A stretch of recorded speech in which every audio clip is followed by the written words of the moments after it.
LUMES provides talent solutions to more than 2,300 organizations in over 70 countries. Each year, LUMES processes more than 44 million job applicants and fulfills 1 million vacancies. So who better to help us turn our attention to the next generation of workers, Gen Z, and share their knowledge and insights? It is my pleasure to present Customer Success Manager Sarah Sawyer and Head of Customer Success, Bri Hutchinson. Hello. Can you hear me okay? Okay. And it's great to actually be following the last presentation. I think a lot of what you're going to hear from us is actually going to fall quite in line with that. Here we're talking about Gen Z. And every generation that comes to be and is in charge of organizations is making assumptions about the future generation that's going to take over their companies. Assumptions and generalizations are made, preconceived notions are established, and some of those are valid, some of them aren't. Some of them are exciting and some of them are scary. Let's look historically. Baby boomers, they were about individual choice, prosperity. They were known as the me generation. Gen Xers, they were my generation. We were known as slackers, artists. We were the lost generation. Millennials, they're known to be entitled, collaborative, they want to be heard, and they love to be loved. All of these generations, all of these generalizations, some hold true while others do not. And every year, sorry, I'm not a good public speaker, let's just put that out there. And organizations work very hard to accommodate the needs of every generation that comes to the table. These people that will be their future leaders. And now we have this new generation. This is the generation of my children, and this is the generation I need to understand as a manager coming to the table. They're known as the silent generation, the I generation, and Generation Now, all names for the newest generation. What we're referring to them today is Gen Z. It is time for companies to address the needs of Gen Z while also looking at their corporate strategy. And also, this is going to be quite a challenge because they're going to need to bridge the gap between the 4 generations so that they can coexist and learn from one another. So how do we characterize this generation? They take social to a whole nother level. They're connected 24/7. They've never had to wait for information. They expect answers and they expect them now. They process information in bits. So I guarantee you they will not be reading War and Peace for fun. And they are very socially conscious. They were raised to be green, and they're going to look for organizations that can help them to achieve their social activism. So what do they look like as professionals? They're going to work in jobs that don't exist today. So we're going to have to be forward-thinking about the opportunities within our organizations. They will look for an environment that aligns with their social values, and flexibility is going to be key. And most of all, they're not going to be as loyal as the generations before them. So here to help us better understand our newest generation, Gen Z, is Sarah, our resident millennial, Sarah Sawyer. So Sarah, can you tell us how can we tailor our organizations to meet the needs of this new generation? Sure, thanks, Bri. Really great question. So because Gen Zers are constantly connected, they want to be informed, and they really expect to be informed. Corporate communication here is imperative. As an organization, it's vital to provide them with as much information as possible up front, sending messages that really resonate with them. Create a culture of collaboration, one where they can be heard.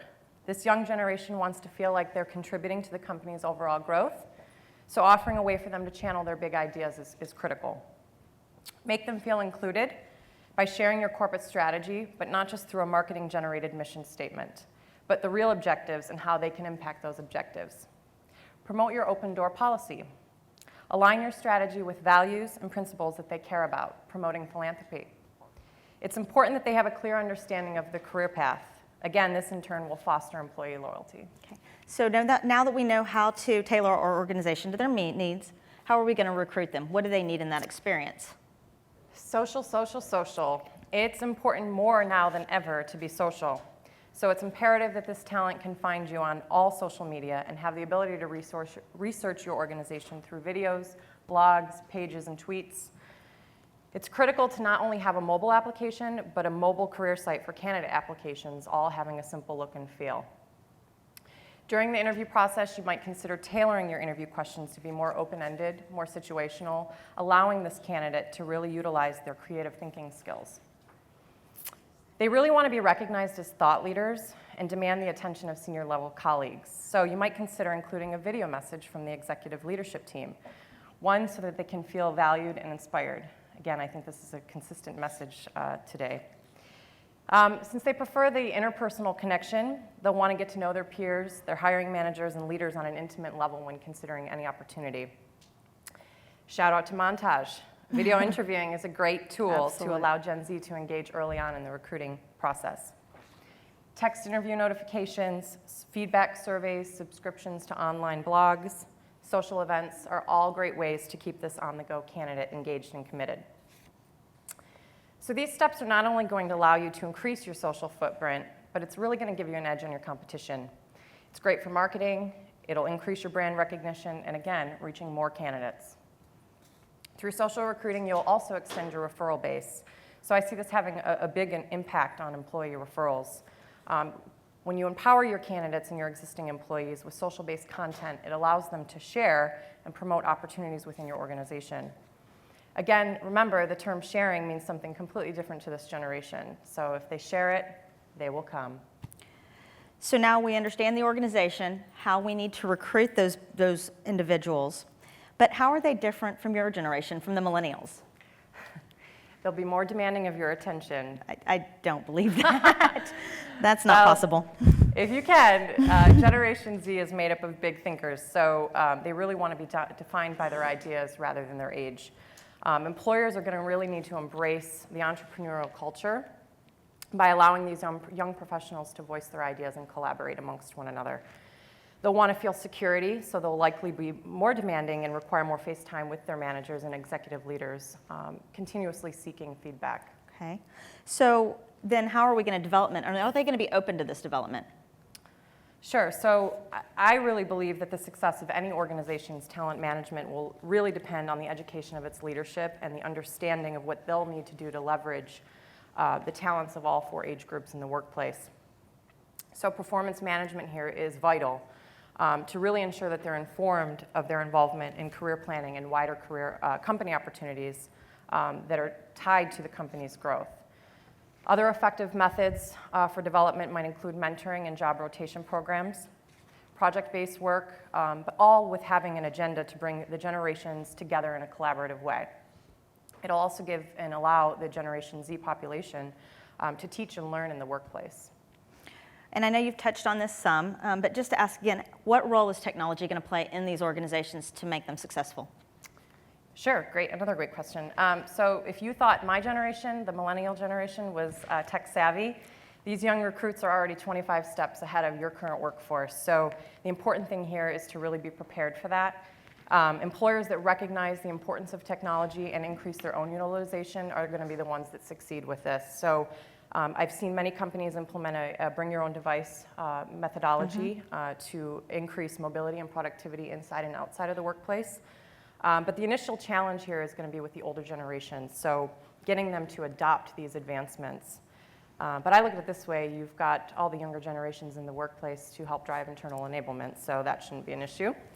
I truly believe that it's possible to bridge this gap as long as the employer promotes technology in the workplace. Well, great. These are all wonderful points.